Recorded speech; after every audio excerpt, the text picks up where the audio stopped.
देखिए, आप बोलते हैं कि ट्रीटमेंट थेरेपी लेके जाते हैं, पेन कम हो जाता है और जब कोर्स कंप्लीट हो जाता है उसके बाद बहुत दिनों तक ठीक भी रहते हैं, उसके बाद फिर से पेन आ जाता है। तो इस चीज़ का एक सिंपल सा उत्तर है कि हमारा उम्र तो रोज ही बढ़ रहा है, घट तो नहीं रहा है। तो उम्र बढ़ने के साथ साथ हमारे हड्डियां भी कमजोर हो गए हैं, हमारे नए कोशिका बनना भी कम हो जाएगा। तो इस तरीके से इसीलिए हम कहते हैं कि अगर थेरेपी का इफेक्ट को लाइफ लॉन्ग रखना है तो थेरेपी से ठीक होने के बाद में कुछ एक्सरसाइज करना चाहिए। जैसे सर्वाइकल का कुछ सिंपल एक्सरसाइज है जो नेक पेन के लिए आप लोग हमारे पास आते हैं, और यहाँ से थेरेपी के साथ साथ में ये अगर एक्सरसाइज आप करते हैं तो आप बहुत जल्दी रिकवरी भी कर सकते हैं और बाद में भी आफ्टर थेरेपी भी इस चीज को आप कंटिन्यू कर सकते हैं, ताकि बहुत लॉन्ग टाइम तक आपका कोई दिक्कत ना हो। आइए दिखाते हैं।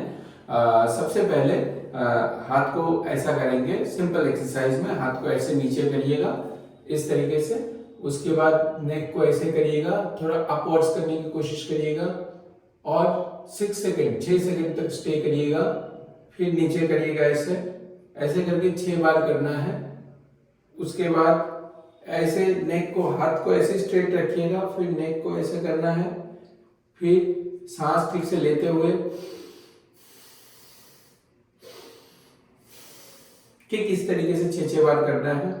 उसके बाद ये हो जाने के बाद आपको क्या करना चाहिए, सिंपल एक्सरसाइज जो शोल्डर और नेक दोनों को ही रिलैक्स करेगा वो है हाथ को ऐसे सिंपल इस तरीके से करना है। करके शोल्डर को इस तरीके से हल्का सा रफ करना, हल्का सा रोटेट करना है पीछे की तरफ।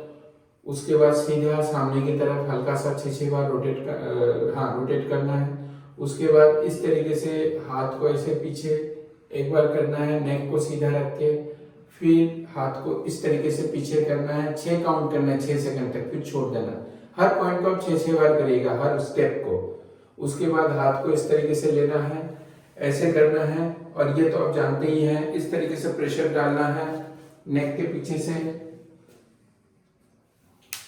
3 बार श्वास लीजिएगा, डीप ब्रीथ काउंटिंग करना है। उसके बाद इस तरीके से कोई एक्सरसाइज में ये भी है, हाथ को ऐसे करने से वो भी ठीक है, कोई दिक्कत नहीं। उसके बाद फिर इस तरीके से सामने और पीछे करने के बाद फिर इस तरीके से करना है, इधर करना है। ये करिएगा तो हाथ को ऐसे रखिएगा, शोल्डर को ब्लॉक कर दीजिएगा, ताकि इस हाथ से ये कान के ऊपर ऐसे करके इस तरीके से प्रेशर दीजिएगा। 3 बार श्वास।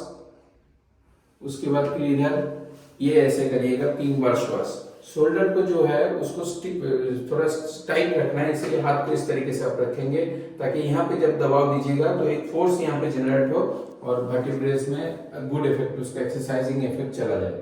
तो इस तरीके से 3 बार श्वास करने के बाद फिर ये,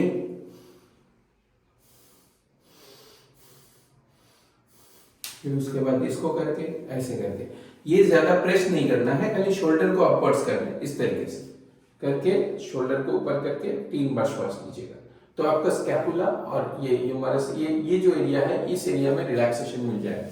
तो ये आपके पूरे एक्सरसाइज है। उसके बाद हाथ को ऐसे करके इस तरीके से ऐसे करना है 6 बार, फिर इस तरीके से ऐसे करना है। तो ये जो है आप व्यायाम जो है आप मॉर्निंग टाइम करिए, आपका नेक शोल्डर रिलेटेड स्ट्रेस कम हो सकता है। जो लोग लॉन्ग टाइम पर कंप्यूटर में भी बैठते हैं वो भी ये सिंपल एक्सरसाइज कर सकते हैं। 80 के ऊपर कोई भी एज हो तो वो ज़रूर अपने डॉक्टर्स के साथ बात करके तभी कोई एक्सरसाइज वो करे, और नहीं तो जनरल केसेस में सभी ये एक्सरसाइज कर सकते हैं। धन्यवाद।